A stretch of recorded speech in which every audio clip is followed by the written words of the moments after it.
बार मोदी जी को जय श्री राम। स्वागत है जी, स्वागत है, स्वागत है जी, स्वागत है, स्वागत है जी, स्वागत है, स्वागत है जी, स्वागत है। भारत माता की। इंतजार की घड़ियां समाप्त हुई। हमें जिनका इंतजार था वो हमारे बीच में हैं। हमें उनको सुनने का गौरव प्राप्त होगा।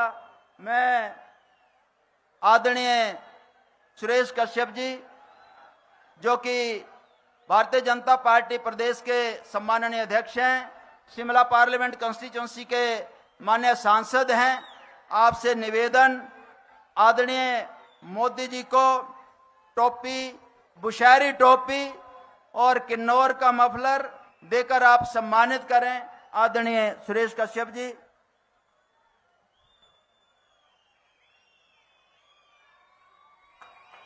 हिमाचल प्रदेश की शान बुशहरी टोपी भेंट की जा रही है और किन्नौर का प्रसिद्ध मफलर सुरेश कश्यप जी के द्वारा पुष्पगुच्छ के लिए बरसाने जी, पुष्पगुच्छ से आप स्वागत अभिनंदन करेंगे।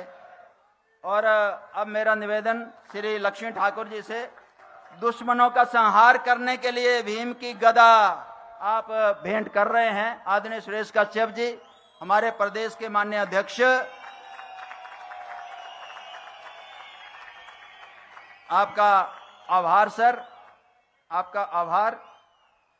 अब मान्यवर मंचासीन शिमला पार्लियामेंट कंस्टिट्यूंसी के 17 उम्मीदवार तथा एक मंडी पार्लियामेंट कंस्टिट्यूंसी रामपुर क्षेत्र से उम्मीदवार, इस तरह से 18 उम्मीदवार आज मंच के ऊपर आसीन हैं। इनका परिचय मैं करवा रहा हूं सर। डॉक्टर राजीव बिंदल जी, डॉक्टर राजीव बिंदल जी विधानसभा नाहन क्षेत्र से आप चुनाव लड़ रहे हैं। लगातार 6ठी बार आप चुनाव लड़ रहे हैं भारतीय जनता पार्टी का। 3 बार सोलन का प्रतिनिधित्व कर चुके हैं, दूसरी बार 2 बार आप नाहन से। श्री सुरेश भारद्वाज जी शिमला विधानसभा क्षेत्र से माननीय मंत्री हैं। डॉक्टर राजीव सैजल जी कसौली विधानसभा क्षेत्र से माननीय मंत्री हैं। श्री सुखराम चौधरी जी आप पांवटा विधानसभा क्षेत्र से चुनाव लड़ रहे हैं, माननीय मंत्री हैं। श्री बलबीर वर्मा जी चौपाल विधानसभा क्षेत्र से आप हमारे कैंडिडेट हैं, माननीय विधायक हैं। सरदार परमजीत सिंह पम्मे जी दून विधानसभा क्षेत्र से आप भारतीय जनता पार्टी के विधायक हैं, दोबारा चुनाव लड़ रहे हैं। श्रीमती रीना कश्यप जी पच्छाद विधानसभा क्षेत्र से आप दूसरी बार चुनाव लड़ रही हैं।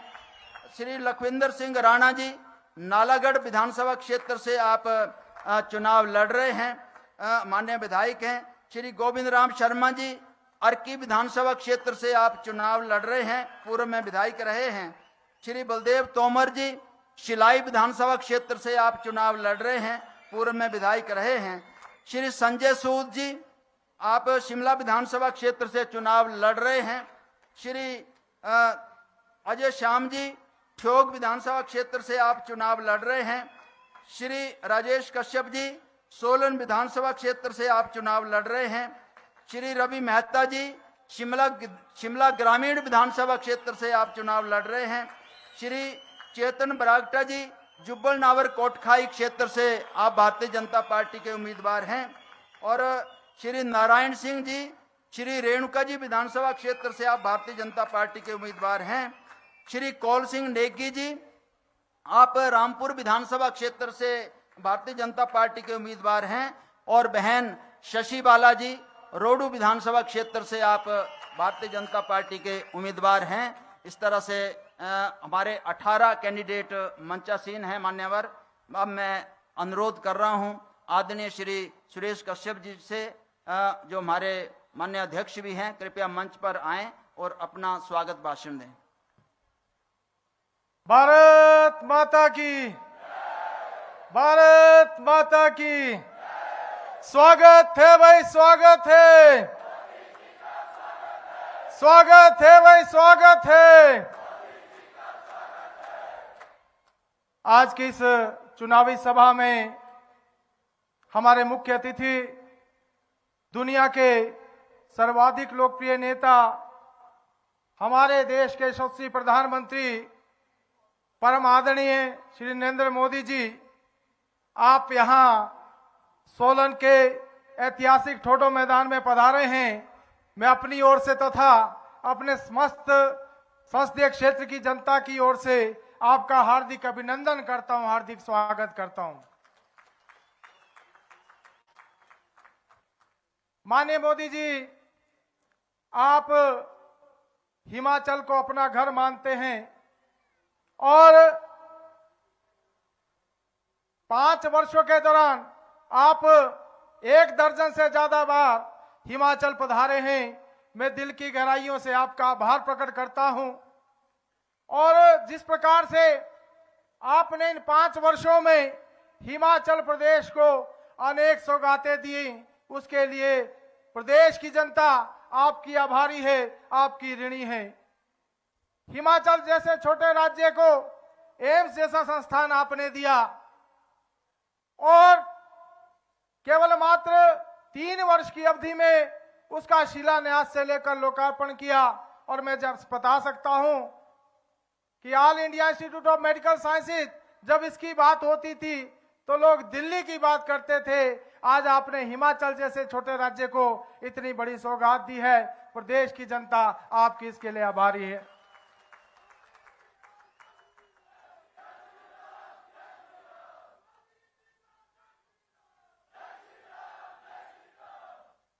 मोदी जी, आपने हिमाचल प्रदेश को 3 मेडिकल कॉलेज दिए। एक मेडिकल कॉलेज इसी संसदीय क्षेत्र में नाहन में आपने दिया।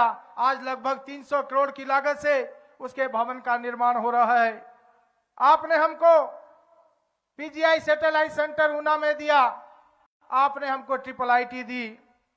यही नहीं, आपने अटल टनल जिसका काम रुका पड़ा था, उसके कार्य को गति देते हुए, जहां उसका लक्ष्य 2023 का था, आपने 2020 में ही उसको पूरा भी करवाया और उसका लोकार्पण किया। प्रदेश की जनता आपका आभार प्रकट करती है।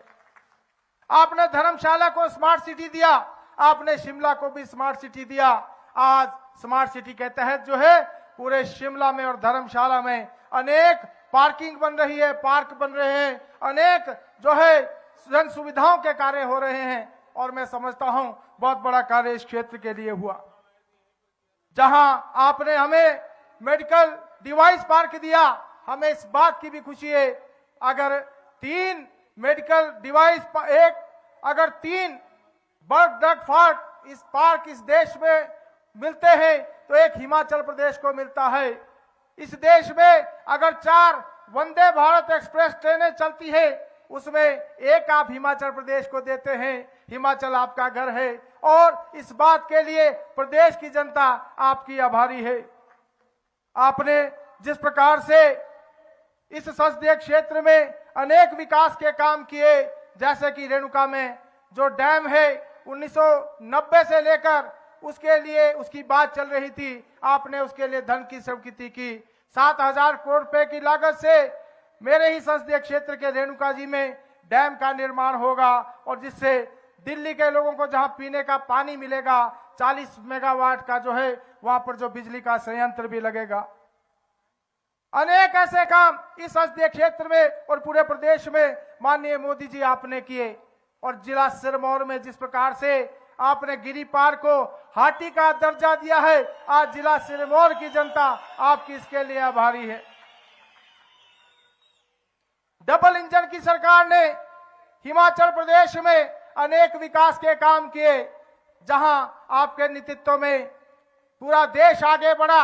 हम दुनिया की तेज गति से आगे बढ़नी आने वाली अर्थव्यवस्था बने। साथ ही साथ हिमाचल प्रदेश में भी माननीय जयराम ठाकुर जी के नेतृत्व में हमने विकास का एक नया इतिहास रचा, हमने विकास की एक नई गाथा लिखी। हिमाचल प्रदेश में जिस प्रकार से 68 के 68 विधानसभा क्षेत्रों में विकास हुआ, हिमाचल प्रदेश में जो बदले की भावना से राजनीति होती थी उसको समाप्त किया गया। टोपी की राजनीति, हरी और लाल टोपी की राजनीति होती थी, उसको भी उन्होंने समाप्त किया और एक समान विकास हिमाचल प्रदेश में माननीय जयराम ठाकुर जी ने किया। कोविड के समय में जिस प्रकार से आपका आशीर्वाद हिमाचल प्रदेश को मिला, हिमाचल प्रदेश प्रथम डोज में भी और द्वितीय डोज में भी देश भर में अव्वल आया। कुल मिलाकर डबल इंजन की सरकार ने हिमाचल प्रदेश को आगे ले जाने का काम किया और आपके नेतृत्व में जिस प्रकार से हमारा देश आगे बढ़ा, माननीय जयराम ठाकुर के नेतृत्व में हिमाचल प्रदेश में आगे बढ़ा है। और अब समय आ गया है जब हम चुनाव में हैं और जिस प्रकार से हिमाचल प्रदेश का विकास मोदी और जयराम की सरकार ने किया, आज आम जनमानस भारतीय जनता पार्टी के साथ खड़ा है। माननीय प्रधानमंत्री जी, माननीय मोदी जी, मैं आपको विश्वास दिलाना चाहता हूं, मैं आपको पूर्ण रूप से ये बात कहना चाहूंगा कि आज प्रदेश की जनता भारतीय जनता पार्टी के साथ खड़ी है। आज हमारी जनता, आम जनमानस जो है हिमाचल प्रदेश में भी रिवाज बदले, इस बार फिर से भाजपा की सरकार बने, उसके लिए जो है निरंतर प्रयास कर रहे हैं। और मैं आप अपने सभी पार्टी के कार्यकर्ताओं से निवेदन भी करना चाहूंगा, जिस प्रकार से हमारी दोनों सरकारों ने काम किया है, अब समय आ गया है कि हम भारतीय जनता पार्टी की सरकार को फिर से लेकर आएं। इतनी बात करते हुए माननीय मोदी जी का आशीर्वाद हमको मिलने जा रहा है। मैं बहुत लंबी बात नहीं करना चाहूंगा। मैं फिर से अपनी ओर से तथा आप सबकी ओर से माननीय मोदी जी का यहाँ सोलन के ठोडो मैदान में पधारने के लिए और हम सबको इनका आशीर्वाद मिलेगा, उसके लिए इनका धन्यवाद करता हूं। इनका आभार प्रकट करते हुए अपनी वाणी को यही विराम देता हूं। बहुत बहुत धन्यवाद। जय हिंद, जय हिमाचल। आपका आभार सर। मंचासीन एक परिचय मान्यवर। मोदी जी को जय श्री राम। करा दीजिए, परिचय करवा दीजिए। मंचासीन बहन रश्मिंदर सूद जी, जो कि महिला मोर्चा की माननीय अध्यक्षा हैं, आपका परिचय छूटा था जी। धन्यवाद आदरणीय मोदी जी।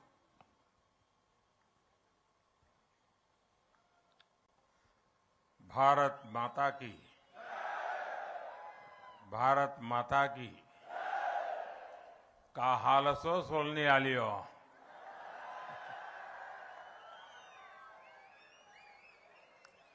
सोलन, शिमला और सिरमौर से आए आप सभी साथियों, अपने घर पर, टीवी और मोबाइल फोन पर, नमो ऐप पर जो इस कार्यक्रम से जुड़े हैं, मुझे देख रहे हैं, सुन रहे हैं, सबको मेरा प्रणाम।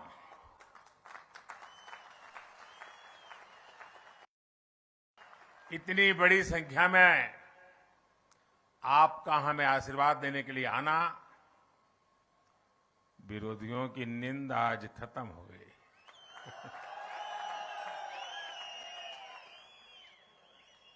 मैं रास्ते भर में जो उमंग और उत्साह देख रहा था, नौजवान जिस प्रकार से उछल उछल करके स्वागत कर रहे थे, बहुत ही यादगार पल थी। और मैं देख रहा हूं शायद 10 मंजिला सभा है।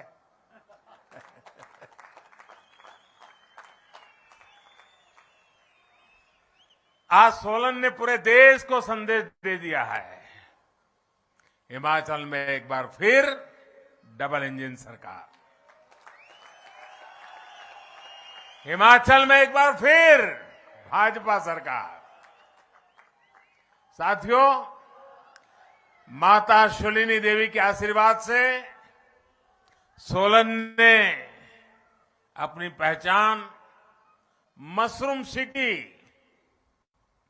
और लाल टमाटर की वजह से रेड गोल्ड के नाम से भी बनाई है। और मुझे खुशी है कि जब मैं गुजरात का मुख्यमंत्री था तो मैंने हमारे मशरूम किंग ठाकुर बुद्धराम जी को गुजरात बुला करके उनका सम्मानित किया था।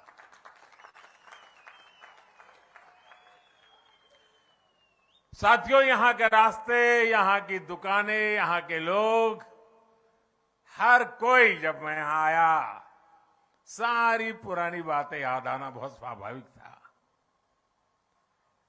ये हमारे लखविंद्र राणा यहां बैठे हैं। हम दोनों इतना ट्रैवलिंग करते थे पहले एक साथ बहुत दौरा होता था मेरा। लखविंद्र हमेशा मेरे साथ में रहा करता था। और ये सोलन मॉल रोड पर हमारे मनोहरलाल जी के चने,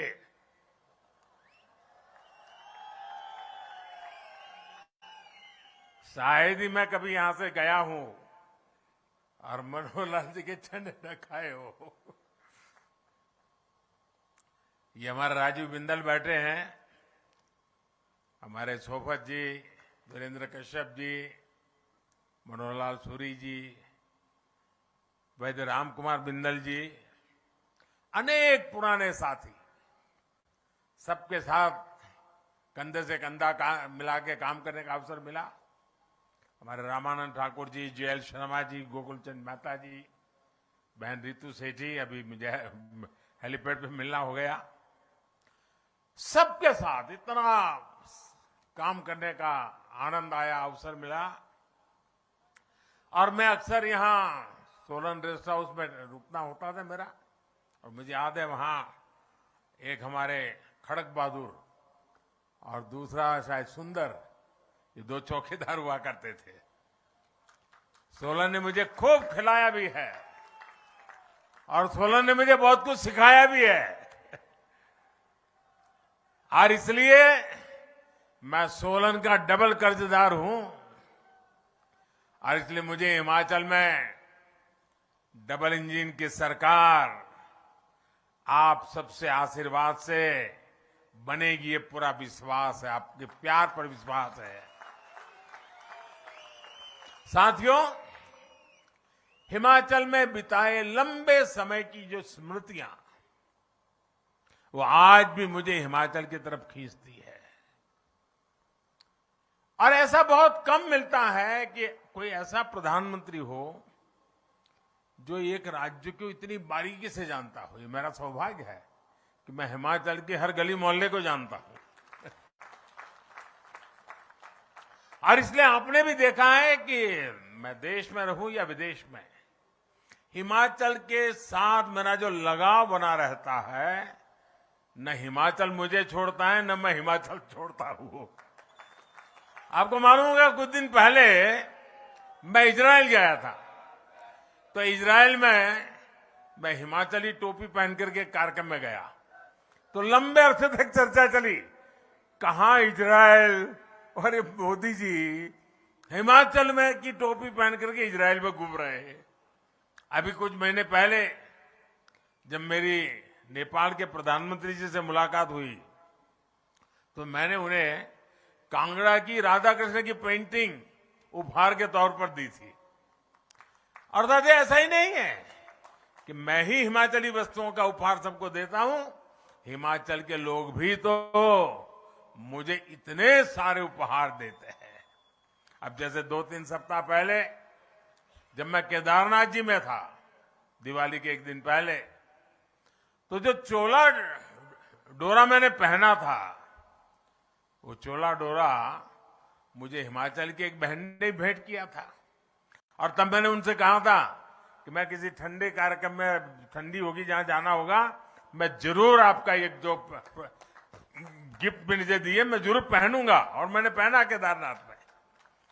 देखिए, हिमाचल के लोगों का स्नेह अमूल्य है। इस ऋण को भी कभी मैं चुका नहीं सकता जी। मैं बार बार कोशिश करता रहूंगा, लेकिन हिमाचल का विकास करके, हिमाचल के लोगों का जीवन आसान बनाकर मैं अपना ये दायित्व निभाने के लिए हर पल तैयार हूं। साथियों, हिमाचल को आज जिसकी सबसे ज्यादा जरूरत है वो है राज्य को स्थायित्व देने वाली भाजपा सरकार।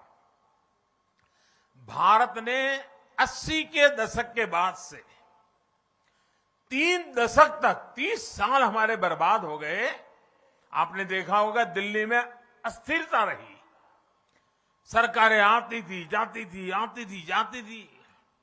बार बार चुनाव होते थे, हजारों करोड़ रुपए का बर्बादी होती थी, न नीतियों में स्थिरता, सारा माहौल बिगड़ चुका था। इतना बड़ा देश, कई बार चुनाव हुए, देश का हजारों करोड़ रुपए का व्यय हो गया भाइयों। अगर यही स्थिति बनी रही, इस अस्थिरता के समय देश नीति के मामले में, निर्णयों के मामले में, विकास के मामले में पिछड़ गया और दुनिया भारत की तरफ से उदासीन हो गई। फिर देश के लोगों ने तय किया कि जब तक दिल्ली में स्थिर सरकार नहीं आती है, मजबूत सरकार नहीं आती है, भारत का भाग्य नहीं बदलेगा। और इसका नतीजा ये हुआ कि आप सबने, पूरे हिंदुस्तान ने 2014 में हमें इतने आशीर्वाद दिए, और हमने भी आपने जो जिम्मा दिया उसको 2014 से 2019 दिन रात मेहनत करके आपकी अपेक्षाओं को पूरा करने में कहीं पीछे नहीं रहे, और उसका परिणाम यह हुआ कि 2019 में दोबारा आपने आशीर्वाद दिया। साथियों, हमारे देश में जो छोटे छोटे राज्य हैं, वहां भी अस्थिर सरकारों का लंबा दौर रहा है। छोटे राज्यों ने इसका बहुत नुकसान उठाया है, लेकिन बीते वर्षों में हमारे पड़ोस में उत्तराखंड हो, गोवा हो, मणिपुर हो, अनेक ऐसे छोटे राज्य, उन्होंने अब सरकार की तरफ अपना मुंह मोड़ लिया है और पूरी तरह सरकार को दोबारा लाना, और भाजपा सरकारें आज छोटे राज्यों में दोबारा जीत करके आ रही है। इतना ही नहीं, उत्तर प्रदेश में भी यही परंपरा हो गई थी, वहां के लोगों ने रिवाज बदल दिया, उत्तर प्रदेश में भी योगी जी की दोबारा सरकार ला दी। स्थिर सरकार में विकास भी तेज होता है और जनता के प्रति, अपनी जवाबदेही के प्रति भी सरकार गंभीर रहती है। जहां हर 5 साल में सरकार बदलने का ट्रेंड रहता है, वहां सरकारों में भी यही रहता है कि भाई क्या करना है, काम करो, कोई करने की जरूरत नहीं है। 5 साल के बाद तो हिमाचल वाले बदल देते हैं। इसके कारण वो भी चुनने के बाद उनको मालूम है फिर से जीतना नहीं है, तो वो कुछ करते भी नहीं है। इसलिए भी स्थिर सरकार के प्रयोग करने की बहुत आवश्यकता है भाइयों। तो मुझे खुशी है कि हिमाचल में जयराम जी की सरकार ने जो विश्वास हासिल किया है, उनकी पूरी टीम ने 5 साल के लिए जो काम किया है, उसी का नतीजा है कि मेरी आज ये दूसरी सभा है। इन दोनों सभाओं को कोई भी देख ले, बीजेपी की सरकार बनाना हिमाचल की जनता ने तय कर लिया है भाई। हिमाचल में भाजपा सरकार अपने कार्यों का हिसाब भी दे रही है और सरकार में वापसी के लिए भी उतनी ही प्रतिबद्ध है। और साथियों, हम ये भी समझना होगा कि अस्थिरता से फायदा किसका होता है। कांग्रेस के वर्षों के शासन में हमारे यहां ऐसे अनेक स्वार्थी तत्व और ऐसे अनेक समूह पैदा हुए, वेस्टेड इंटरेस्ट ग्रुप पैदा हुए, जो भारत को अस्थिर देखना चाहते हैं, जो हिमाचल जैसे राज्यों को अस्थिर देखना चाहते हैं, और इसलिए वो स्थिर सरकार होने ही नहीं देते, हवा फैला देते हैं।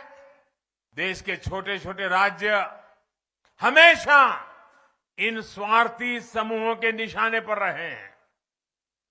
कुछ झूठे वायदे करके, कुछ सीटें जीतकर ये स्वार्थी समूह सरकारों में आकर सिर्फ अपने हित साधते रहते हैं। ये लोग खुद को कट्टर ईमानदार कहते हैं, लेकिन सबसे बड़े भ्रष्टाचारी यही होते हैं। ये लोग समाज को तोड़ने के लिए, देश की एकता को तोड़ने के लिए साजिशें रचते हैं।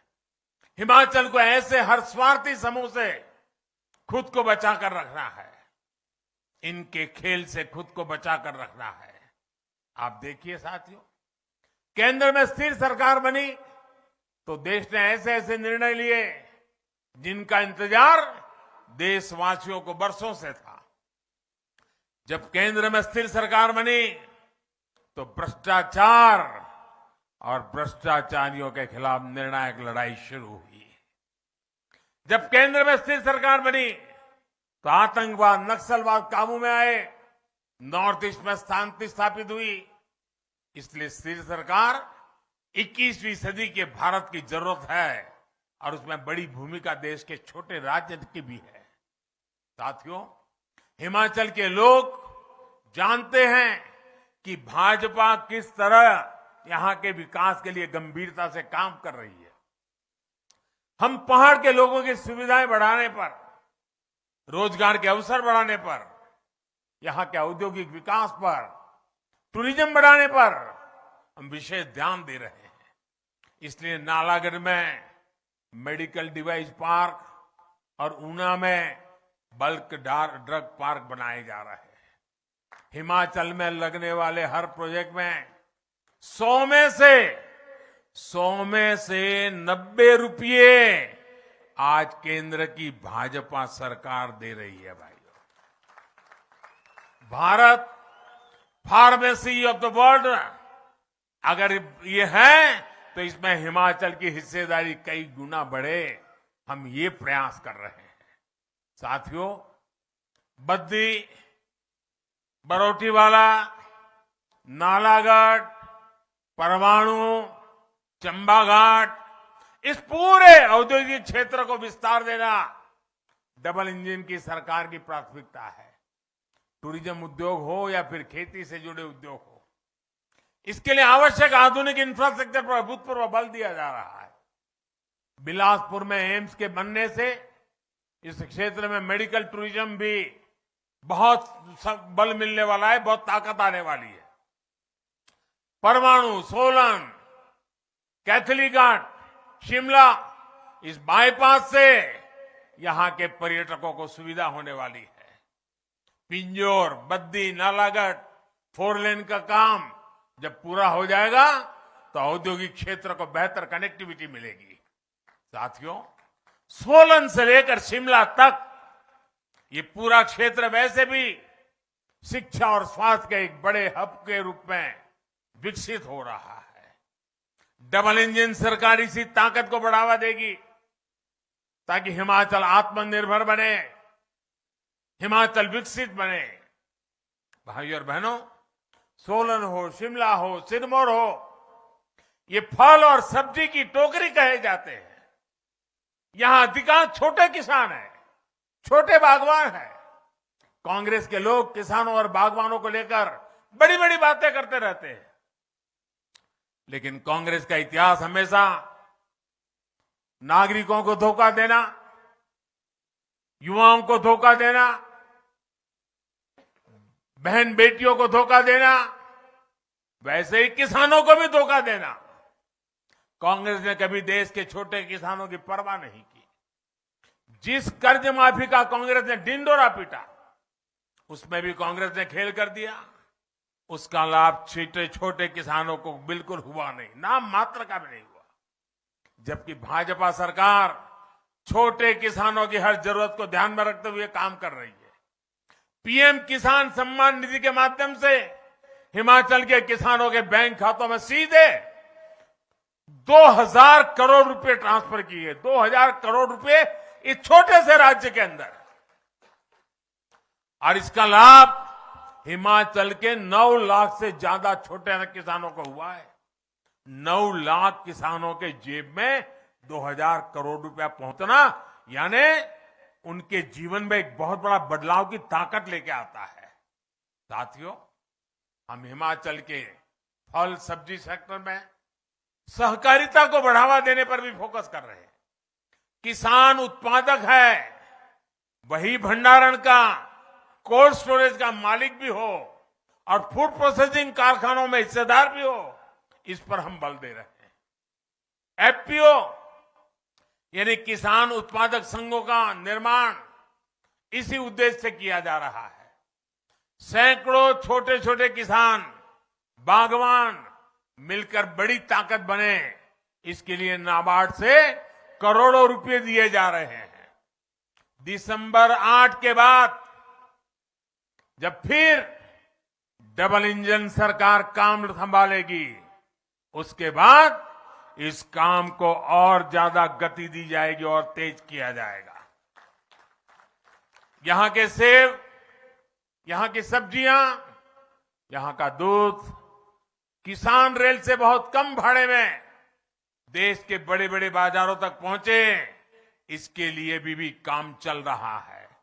साथियों, हम कैसे किसानों का, बागवानों के हित की चिंता करते हैं, इसका एक और उदाहरण आपको देना चाहता हूं। दुनिया में पहले कोरोना के कारण और फिर लड़ाई के कारण खाद के दाम, फर्टिलाइजर के दाम कई गुना बढ़ गए, लेकिन डबल इंजन सरकार ने किसान पर बोझ नहीं पड़ने दिया। आपको जरा सुनना चाहिए और इन चीजों को याद रखना चाहिए भाइयों। शायद आप तक ये बात पहुंची नहीं होगी। आज यूरिया की एक बोरी हमें बाहर से लाना पड़ता है, विदेशों से हमारे किसानों के लिए लाना पड़ता है। एक बोरी हम 2000 रुपये में लाते हैं, लेकिन हमारे किसानों को कितने में देते हैं? 2000 की यूरिया की बोरी मेरे किसानों को 270 रुपये से भी कम रुपयों में दी जाती है।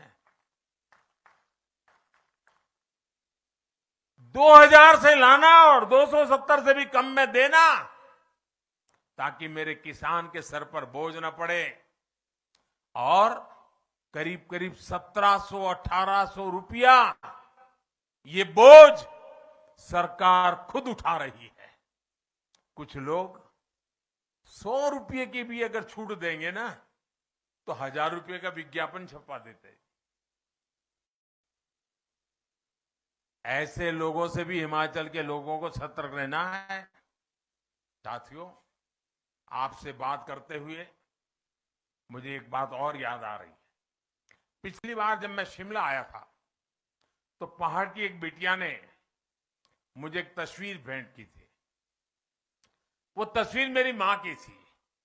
जब मैंने उस तस्वीर को देखा, तो अपनी मां के साथ ही हिमाचल के गांव कस्बों की हजारों माताओं बहनों का स्मरण हो आया। यहां कितनी माताओं बहनों के हाथ की बनी रोटी मैंने खाई है। अनेक परिवारों में मेरा भोजन हुआ है, और मैं इसे अपना सौभाग्य समझता हूं कि यहां की माताओं बहनों के लिए कुछ कर पा रहा हूं, उनकी सेवा कर पा रहा हूं। महामारी के इस समय में गरीब परिवारों की बहनों को अपने बच्चों की भूख की चिंता ना करनी पड़े, इसके लिए हमारी सरकार मुफ्त राशन दे रही है। मेरी किसी गरीब मां को ऐसे दिन नहीं देखने पड़े कि घर में चूल्हा न जला हो। मेरी गरीब मां को कभी देखना न पड़े कि आज बच्चों को पानी पिला करके सुलाना पड़ा। ये नौबत न आए। आज इतना समय हो गया कोरोना काल का, 80 करोड़ लोगों को मुफ्त में खाना देता। और जब दुनिया के लोग ये सुनते हैं ना, तो उनका अचरज होता है, कितना बड़ा काम हो रहा है। लेकिन माताएं बहनें, अगर दिल्ली में तुम्हारा बेटा बैठा हो और तुम्हारे घर में चूल्हा न जले, ये कैसे हो सकता है? हिमाचल में 17 लाख के आसपास परिवार गांव में रहते हैं। आजादी के 7 दशकों तक इनमें से आधों के पास नल से जल नहीं था, पानी घर में नहीं आता था। लेकिन डबल इंजन सरकार ने सिर्फ 3 वर्षों में ही हिमाचल में 9 लाख नए परिवारों को नल से जल की सुविधा से जोड़ा है। और जब नल से जल आता है ना, वो माता मोदी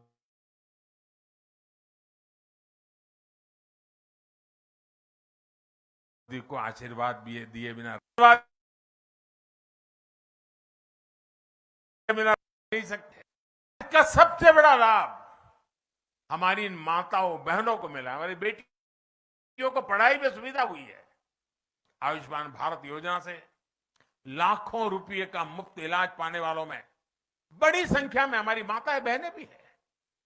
टॉयलेट हो या गैस कनेक्शन हो, इनको तो पहले की सरकारें कोई जरूरत ही नहीं समझती थी। माताओं बहनों की मर्यादा की रक्षा के लिए, उनकी सहूलियत के लिए लाखों शौचालय बनवाने का सौभाग्य भी मुझे मिला है। उज्ज्वला के गैस सिलेंडर ने भी लाखों महिलाओं का जीवन आसान बनाया है, उनके जीवन की रक्षा की है। भाई और बहनों, हिमाचल के लोग ये भली भांति जानते हैं कि काम भी भाजपा ने किया है, और अगर कोई चुनौतियां हैं तो उनका स्थायी समाधान भी भाजपा ही कर सकती है। हिमाचल के लोग ये भी जानते हैं कि कांग्रेस मतलब भ्रष्टाचार की गारंटी, कांग्रेस मतलब स्वार्थ भरी राजनीति की गारंटी, कांग्रेस मतलब भाई भतीजेवाद की गारंटी। हिमाचल के लोगों को याद रखना है कि वही कांग्रेस है जिसके शासन में वृद्धावस्था पेंशन के लिए 80 साल का होना जरूरी था। ये भाजपा की जयराम जी की सरकार है जिसने 80 के बाद मिलने से क्या मतलब था, उसे कम करके 60 साल की उम्र कर दी ताकि 60 से ऊपर के सब लोगों को इसका लाभ मिले। भाजपा के इस फैसले से आज हिमाचल के लाखों नए साथियों को पेंशन मिल रही है। साथियों, भाजपा का काम भी पक्का है और इरादा भी पक्का है। वही कांग्रेस में अनिश्चितता है, अनिर्णय है, अराजकता है। कांग्रेस में इतने दल में फंसा हुआ है, गुटबाजों का दलदल, और दलदल कभी स्थिरता नहीं ला सकता। हिमाचल के लोगों को स्थिरता के लिए, स्थायित्व के लिए भारतीय जनता पार्टी को विजयी बनाने के लिए मैं प्रार्थना कर रहा हूं। और याद रखिए,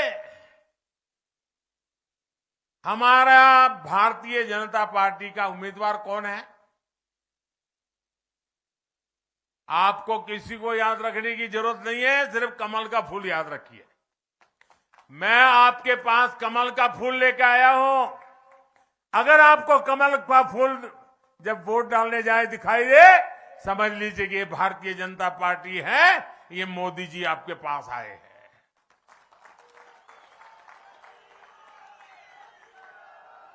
आपका एक एक कमल के फूल पर जो वोट पड़ेगा वो सीधा मोदी के खाते में आशीर्वाद के रूप में आएगा। गांव गांव, घर घर जाकर के मैंने जो बातें बताई है, बताओगे आप लोग? जरा जोर से बोलो तो सुनाई देगा। घर घर जाओगे? घर घर जाओगे? मेरी बात बताओगे? जितना मैं कह रहा हूं कहोगे? दोबारा सरकार क्यों चाहिए समझाओगे? हिमाचल जैसे राज्य को प्रगति करने के लिए स्थिरता की क्यों जरूरत है समझाओगे? दिल्ली में मोदी हो तो यहां भी मोदी को मजबूती मिलनी चाहिए कि नहीं मिलनी चाहिए? होना चाहिए, होना चाहिए। आप घर घर जाएंगे? अच्छा, मेरा एक काम करेंगे आप लोग? जरा जोर से बताइए तो मैं कहूं। दोनों हाथ ऊपर करके बताइए, मेरा एक काम करेंगे? सब लोग करेंगे, जो ऊपर हैं वो भी करेंगे। अच्छा, मैं काम आपको बताता हूं। देखिए, आप हिमाचल में घर घर जाइए और उनको जाकर के इतने कहिए कि मोदी जी आए थे, उन्होंने आपको प्रणाम कहा है। मेरा प्रणाम पहुंचा दोगे? पहुंचा दोगे? हिमाचल के हर घर में मेरा प्रणाम पहुंच जाए ना, तो मुझे जो आशीर्वाद मिलेंगे, भाजपा को जो आशीर्वाद मिलेंगे, हमारे जो आशीर्वाद साथियों को मिलेंगे, वो हिमाचल के उज्जवल भविष्य की गारंटी बन जाएंगे जी। ये माताओं बहनों, ये नागरिकों का आशीर्वाद ये हिमाचल के उज्जवल भविष्य का गारंटी कार्ड है भाइयों। और इस गारंटी कार्ड के लिए घर घर मेरा प्रणाम पहुंचाना है। पहुंचाओगे? पहुंचाओगे? भारत माता की, भारत माता की बहुत बहुत धन्यवाद।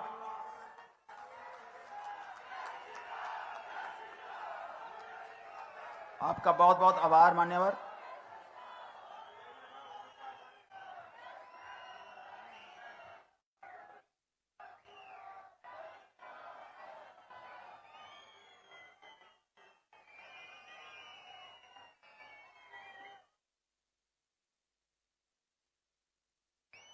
आपका बहुत बहुत आभार मान्यवर।